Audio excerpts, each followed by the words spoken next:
Alright, what's up everyone, Pathfinder here, and today we're actually going to be doing something different for the channel. I mean, it's still going to be the same, I just don't do, scripted content, all that often. I pretty much just say what the hell I say. Alright, just before this video actually starts, I do want to give a quick little shout out to Jordan for pledging $1 over on the Patreon. So yeah, Jordan, thank you very much for that dollar, and here is your Strasser thumbs up. Thanks for that support. And another shout out goes to Fat Coochie for pledging $20 over on the Patreon. So yeah, Fat Coochie, you get the Strasser thumbs up, the Strasser with the balloon, the Strasser with the beer, and the Strasser dab. But yeah, Fat Coochie, again, thank you very much for that massive support, and yeah, now let's go straight into the video. But yeah, today, as promised a couple of days ago, I am going to be ranking all of the bosses from weakest to hardest. But yeah, this video is strictly on my opinion, and you can either agree with it or you can disagree, and if you do disagree, then be sure to leave it in the comments on why, you think a certain boss is harder than my list. But yeah, how this ranking is gonna work, I'm just gonna be ranking from the lowest, or should I say the easiest boss, all the way up to the hardest one. And I'm not just gonna be saying, oh, this is the weakest and that's the hardest. I'm gonna go into detail and tell you which perks you should play, what attacks the certain boss does. So yeah, just gonna be starting off with the easiest on number 4. So yeah, the weakest boss in the game, if you haven't already known,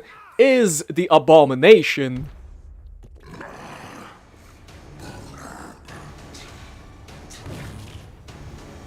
So yeah, the Abomination, whatever the hell you say, it's going to be the easiest boss regardless. But yeah, the Abomination, he was introduced in Christmas 2017, and since then he only received one freaking change. I mean, he could be kind of, powerful a little bit on small maps, such as like holdout maps, but I mean, very weak on, the larger ones. But yeah, the Abomination acts very much like a standard bloat, which means he will be slow and will puke acid. Unlike the bloat, however, the Abomination is bigger and has armor plates. And I'm not gonna go into detail on how much, you need to shoot that armor plate, because that's just, you shoot it and when it dies, it dies. But yeah, some players actually say that the Abomination is just like a huge bullet sponge, which is for the most part correct. But yeah, all cloth types will be spawning throughout the boss battle, and the Abomination is not like your typical boss. I mean, even though he's like slow, he will try to kill you with his minions, aka Abomination spawns, and he'll just like shit them out, poop them out. So yeah, the Abomination spawns, they will move in like normal speed,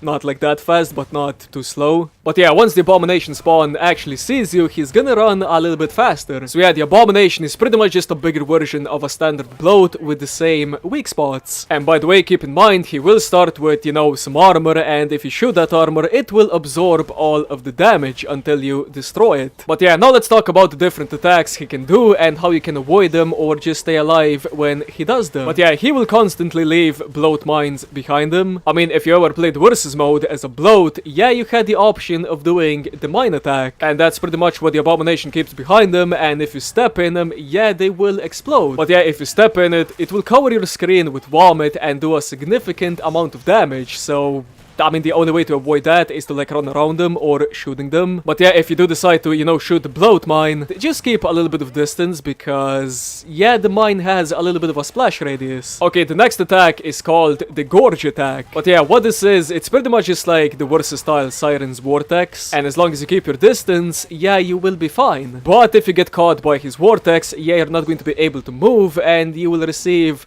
not that much damage. But I mean, once you do get like sucked into his mouth, yeah, you're gonna take that damage, and if he just decides to fart, you're gonna take a little bit more damage. But yeah, when he does his Gorge attack, he also can suck in some clots, and in return, he will poop out, the Abomination spawns. But yeah, his next attack is pretty much just farting, I guess. But yeah, when he performs this attack, it will generate a gas cloud similar to Han's grenades. But yeah, this will do medium damage, and if you stand in it for a very long time, yeah, you're gonna be dying a little bit faster than intended. So yeah, if you find yourself in a gas cloud, just move out of it. Pretty simple. But yeah, his next attack is the Charge attack. So yeah, when the Abomination receives a set amount of damage, he will start to run at your ass. And usually at the end, once he gets to you, he will do the Puke attack. Or he will just like slash with his axe, or just, come up to you and do the Gorge attack. So yeah, this attack is avoidable if you can just stumble him mid-charge. So yeah, usually a rocket, fire, or a high damage headshot will do that. I mean, alternatively, you can just like run and cut corners, because he will eventually stop running. And also when he does, you know, his axe swing attack, that shit can be easily parried. But even if you do parry, you're still gonna be receiving a lot of damage. So yeah, what I would recommend is to just, you know, keep on jumping backwards and keep on running away from him at all costs. But yeah, his last attack he can do is to poop out Abomination spawns. But yeah, without the Abomination spawns, yeah, the Abomination would just be a normal high tier Z, in my opinion. Because these things, once you shoot them, they explode, and if they get you in a corner, you either have to, you know, kill them or just run the opposite direction. So yeah, the only time the Abomination can really kill you is with the Abomination spawns, but I mean, these things are relatively easy to avoid. But yeah, like I mentioned before, the Abomination spawns will run at your ass, and once they stop, they will just explode in a gas cloud. So yeah, that was pretty much all of his attacks. So yeah, the best perks to use against the Abomination will be these: the Berserker, the Sharpshooter, the Gunslinger, Support, Medic, and also the Survivalist if you're using weapons around these previous perks. But yeah, a lot of people might be asking about Pet Finder, why Berserker if he has to go close? But yeah, I don't think a lot of people actually know this or something, but the Berserker does have the Eviscerator, and that thing is a ranged weapon. So yeah, if you do plan on playing the Berserker for any boss, I do highly recommend picking the Eviscerator. Okay, so the Abomination has pretty much just like one weak spot, and that's going to be the head. So yeah, once you destroy his headpiece, that is the best place to shoot at. And keep in mind, he can also just like block his head with his axes. So yeah, the best tactic for the Abomination is to just like team up on him and kill him as fast as possible. Because the longer you keep the dude alive, the more mines and Abomination spawns you will have to deal with. And on top of that, keep your distance, because you don't want to come close to his farts, because they're very freaking deadly. So yeah, always keep the Abomination at your back and just, you know, keep on running backwards and kill him. Pretty straightforward. So yeah, that was pretty much it for the easiest boss in the game, the Abomination, and now we're just gonna be moving on to the second weakest boss in the game. So yeah, that title goes to the King Fleshpound.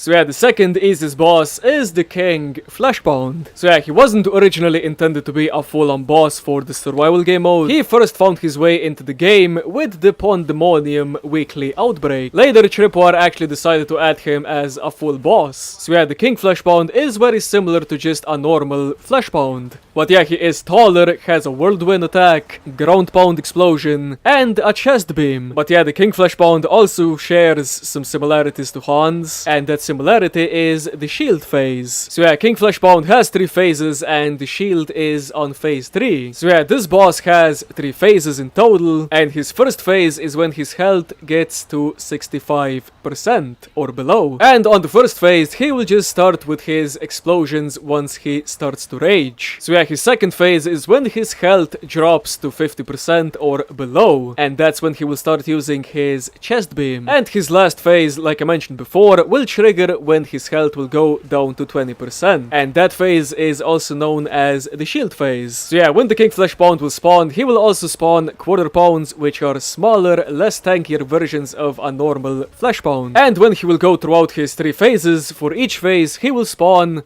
a set amount of quarter pounds between 1 or 12, and that all depends on how many players are playing against him. So yeah, the reason why this boss is not the easiest is because the quarter pounds can get a little bit annoying, and the boss's chest beam can get you sometimes. So yeah, this boss can pretty much kill you at short range, but the only way he can kill you at long range is with the chest beam. So yeah, now let's talk about all the different attacks he can do and how you can avoid them, or just, you know, how to stay alive when he does them. So yeah, the King Fleshpound, as mentioned before, is just identical to a normal Fleshpound, and that means most of his attacks can be avoided or blocked the same way. So yeah, his first attack is the spin attack. Yeah, the spin attack is pretty much his weakest attack and can be easily parried and avoided that way. So yeah, with the spin attack, he might guarantee hit you if you're not playing like a fast perk. So yeah, his next attack is the long-ranged chest beam, and thankfully this attack is easily avoidable just by, you know, crouching it on flat terrain or hiding behind some objects. And keep in mind, if you're like on some stairs and he's like below you, crouching is not gonna do jack shit, so keep that in mind. So yeah, if you do plan on crouching his chest beam, make sure you're on the same level as him. So yeah, the last attack he can do is explode the ground when he is about to rage. So the only way to avoid this is to just, you know, keep your distance when he is about to rage.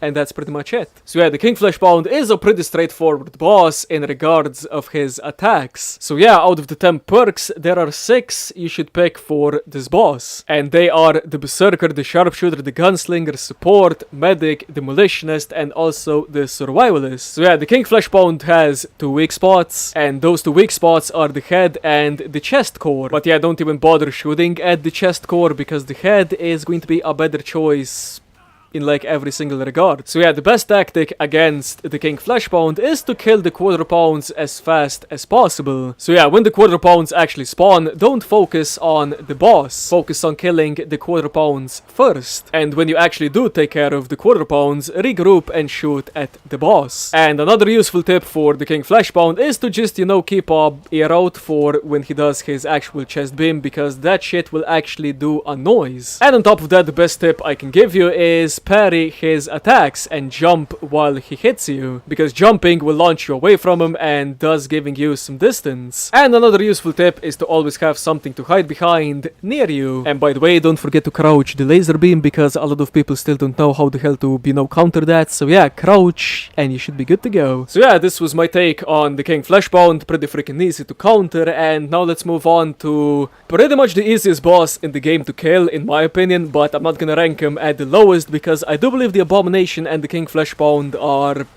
pretty much easier than him, but this guy is still pretty freaking easy. So yeah, here we go with the second hardest boss in the game. Questionable, but alrighty man. Patriarch. I'm back, and I've got some new tricks. Okay, so right off the bat, the background gameplay that you see for the Patriarch is one of the rare ones I usually see. Because in the background gameplay, shortly people are gonna start dying, and yeah, not even a medic can, you know, heal stupidity, so rest in pieces for that. So yeah, Patriarch, why is this thing considered as a quote-unquote hard boss? But yeah, if you ever played Killing Floor 1, you will already know what most of his attacks are. But yeah, unlike Killing Floor 1, this Patriarch is a little bit more mutated and has a few new surprises. So yeah, Killing Floor 2's Patriarch will always say what attack he's doing, so you can, you know, react accordingly. But yeah, the Patriarch as of right now is the only boss that can cloak himself, and you can barely see him when he's coming towards you. And on top of that, he also goes invisible when he tries to go and heal. So yeah, the Patriarch is a close range and a long range boss. He can either get you close range or he can, you know, whoop you from a distance. So yeah, up close, he just goes and bumps you, kicks you, punches you, you know, chops you with his feet, I don't even know. And if you try to, you know, just run away from him in a straight line without any use of cover or just any smart movement, yeah, he's just gonna gun you down with a machine gun or the rocket launcher. So yeah, listen for his attacks and what he's doing, because that shit will save your life. Also worth mentioning is that Suicidal in Hell on Earth difficulty, he can move while shooting with his machine gun. And apparently, normal to hard, he can't move while he shoots. Not sure if that's true, but I don't play normal or hard, so not sure. So yeah, the Patriarch, when he receives enough damage, he will just go and heal himself 3 times. And once the Patriarch's health is gonna start dropping, you're gonna see some Zeds starting to spawn. And the best way to do about this is to just kill them as fast as possible so they won't come in your way when the boss will come back. So yeah, now let's talk about different attacks he can do and how you can avoid them, or just, you know, how to stay alive when he does them, pretty much. So yeah, the first thing he can do is cloak himself and ambush players. So yeah, if you see him, shoot him, or just, you know, avoid him at all costs. Okay, the next thing he can do is kick players with his metal leg. But yeah, if he wants to kick you, this shit does a lot of damage, and it does have a lot of knockback power. So yeah, the only way to avoid this is to just, you know, run away from him, or, you know, just pull out your knife and parry that shit. Okay, the next attack he can actually do is when the team just goes near him, he actually can perform an attack that just knocks all the players away from him, and that does, you know, significant damage, not all that much. And the way to counter that is for everyone to just keep a safe distance, you know, except Berserkers, because, you know, they can just like parry that shit. So yeah, the next thing he can do is fire his machine gun. So yeah, the best way to counter this is to to either be very close to him, because if you are pretty much face-hugging him, yeah, his machine gun can't actually damage you. Okay, the next way to counter the machine gun is to just hide behind some objects. Or if you're just like near a door, you can just like close it and he can't, you know, shoot through the door. But keep in mind, if he does his machine gun and you're really far away, yeah, it's not gonna do all that much damage because he does have bullet spread. Okay, the next attack he can do is shoot rockets. And the only way to avoid them at close range is to hide behind some objects. But yeah, if you're far away and he does his rocket attack, yeah, you're gonna have more than enough time to just, you know, strafe left or right. I mean, depends where the fuck he shoots at. So yeah, that's pretty much easily avoidable. Okay, the next attack he can do is the mortar attack. But yeah, this can be devastating for your team, and yeah, when you hear he's gonna do the mortar, just spread out far away. Pretty much the only counter you can have. Okay, the next thing the dude has is a tentacle attack, and this thing pretty much just like hooks onto you and reels you into him so he can kick you. But yeah, this thing can be actually parried once he actually, you know, throws out the tentacle thing. And if you're playing a fast perk, yeah, you can easily outrun it because, I mean, that attack is pretty much the most useless one he has. So yeah, that's pretty much all that the Patriarch can do. And something worth mentioning also is that the more damage the Patriarch takes, the more times he will actually use his weapons. And to this day, I still have actually no idea why people struggle with this dude. Because, like I mentioned before, this background gameplay is one of the most, how should I say, stupid things you can possibly encounter on a Hell on Earth game on public. Because we did have a gunslinger that was just using a Winchester for some reason. We had a SWAT, we had a firebug, you know, pretty much perks that don't do jack shit for, you know, any boss. So yeah, SWAT players, commando players, you know, gunslingers with Winchester only players are generally the people who complain about the Patriarch. Okay, I'm just gonna go back to this topic and I'm just gonna talk about the Patriarch's weak spots. So the dude has two main ones, and that is the chest tentacle and the right arm. I mean, on top of that his head, but you can pretty much just shoot this guy wherever and he's gonna die regardless. So yeah, the tentacle thing is pretty much in the middle of his body, and the right arm, the arm that is glowing that is another weak spot. So yeah, if you see the Patriarch blocking his head, just shoot him in the arm that is glowing. So yeah, don't just go and shoot in his metal arms and legs. Come on, dudes, what you doing? So yeah, the Patriarch is also resilient to a lot of weapon damage in the game, and he doesn't take a lot of damage from explosives and shotgun shells. And you know, fire is pretty much, you know, bad for him also, so don't pick the firebug, please. So yeah, out of the 10 perks, there are 5 you should pick for this boss, or pretty much any boss, really. So yeah, those 5 are gonna be the Berserker, the Sharpshooter, Gunslinger, Commando, because you can actually see the dude, and it does like some damage to him. You know, also the Medic, you know, the support, maybe possibly, because you're just like supporting the team with, you know, the resupply pack. So technically that makes 6 perks viable, because there's also the Survivalist. So yeah, the main tactic against the Patriarch is to kill him before his very first heal, if possible. But yeah, if that's not possible, just try and kill him before he just goes and heals, like in any stage. So yeah, generally with the Patriarch, a lot of people are gonna get hit by, I don't know, either the machine gun or, you know, the rockets. So if your perk can handle it, carry an HM Tech medic pistol to heal your teammates if your team just doesn't have a medic. Or if you think the medic is lacking some skill. Yeah, I guess the Patriarch kind of like relies on your map knowledge, because with the Patriarch, I usually stay in positions with, you know, a bunch of doors, you know, objects I can actually go and hide behind when he does his, you know, attacks. So yeah, Patriarch, for me personally, he is the easiest boss in the game. And like I said before, the background gameplay, yeah, this shit's just stupid, man. I don't even know what the hell this team was doing. Okay, so you might be asking, Potfinder, why you didn't rank him the last if you think he's the worst? Okay, so the reason I didn't rank him last is because he can still, you know, catch you off guard from time to time. Because sometimes you think he's gonna do the machine gun, but then he just like cucks you and does the rockets. You know, something like that, maybe. I don't know. But I mean, the amount of time that's happening, yeah, it's not all that often. And usually on every public match, I mean, we just kill him before his first heal even, and no one even gets killed. And again, background gameplay, teammates, not the best. What can I say? I mean, you can argue that I could heal a little bit better, but I mean, there was just like no hope anyway. So yeah, with the Patriarch out of the way, let's move on to the hardest boss in the game. Hans freaking Walter.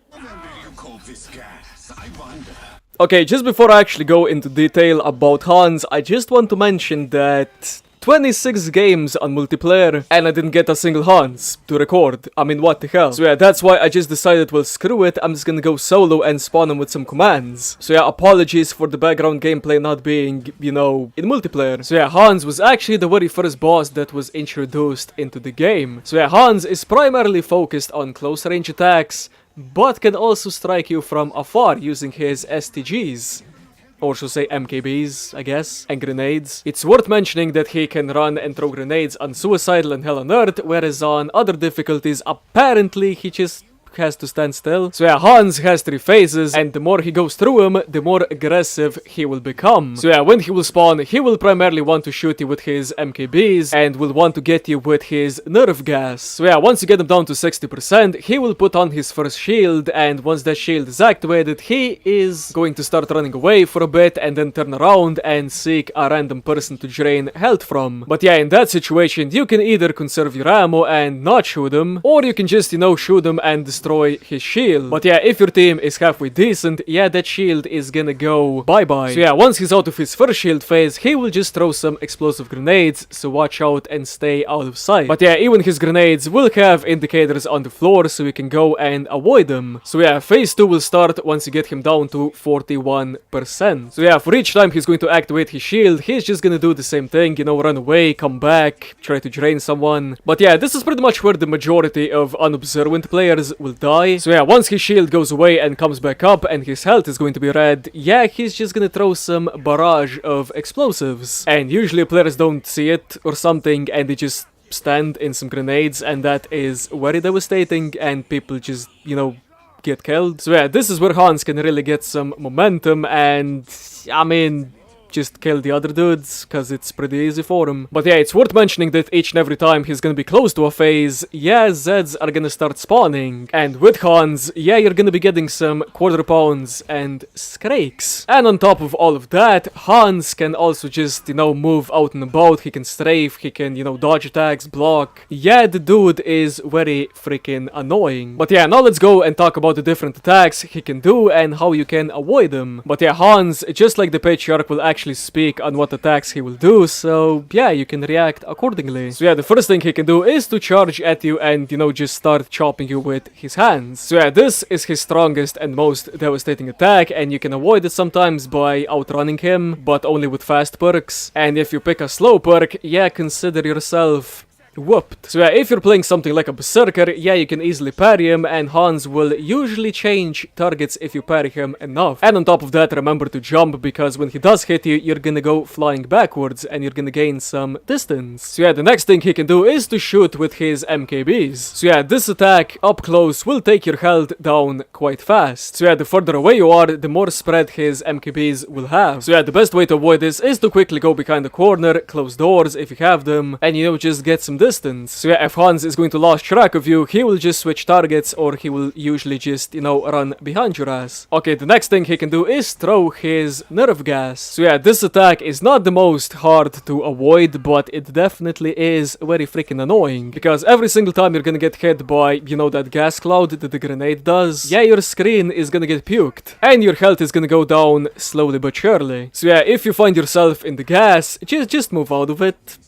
Pretty much it. So yeah, the last attack he has is the explosive grenades. But yeah, unlike the nerve gas, yeah, these things will do a lot of damage, especially if you stand right on top of them. So yeah, Hans, pretty freaking annoying boss, and the best perks for him are going to be the Berserker, Sharpshooter, Gunslinger, and actually the Demolitionist is not all that half bad for him, because the RPG, yeah, it can destroy his shield very freaking fast. I mean, I don't usually recommend the Demolitionist for any boss, because you don't actually know which boss you're gonna get, but I mean, for Hans and maybe like the King Fleshpound, I mean, it's not that bad if you have the RPG. But yeah, the next perk is the Medic and also the Survivalist. But yeah, Hans also takes a lot of, you know, flame damage, but I mean, don't pick the Firebug, because it's not worth it. So yeah, that's pretty much it for the perks, and now let's go and talk about his 2 freaking weak spots. So yeah, the 2 weak spots on Hans are going to be the chest, core, and the head. And you know, shooting for the core is not as efficient as shooting for the head, so at all costs, you know, just shoot for the head. But yeah, the best tactic against Hans is to always destroy his shield before he heals on any player. But yeah, this is pretty much gonna ensure that he's not gonna have a lot of health, so you can easily kill him, and he won't have much chance to, you know, kill your teammates. But, I mean, if your team has no interest in doing so, then just don't waste your ammo all by yourself. And keep in mind to always be with the team, because once the shield on him goes up, yeah, everyone's gonna be generally shooting at the shield, so be sure to do that yourself. But yeah, this pretty much wraps up the video, and hope you guys enjoyed it, because this thing actually took a while to make. And like I said, this is just like my opinion, and if you have your own opinion, that's completely fine. Just please don't dislike the video because of an opinion, come on. Because instead of disliking the video, just make sure to, you know, respect my opinion and be sure to post your own so I can, you know, see why you think otherwise. But yeah, this was pretty much it. Hope you guys enjoyed, and again, thanks for all the support, both over on the Patreon and with the likes and comments and shit like that. So yeah, gonna stop talking now and leave a like, subscribe, and see you guys next episode. Adios. Yes, yes, yes, yes.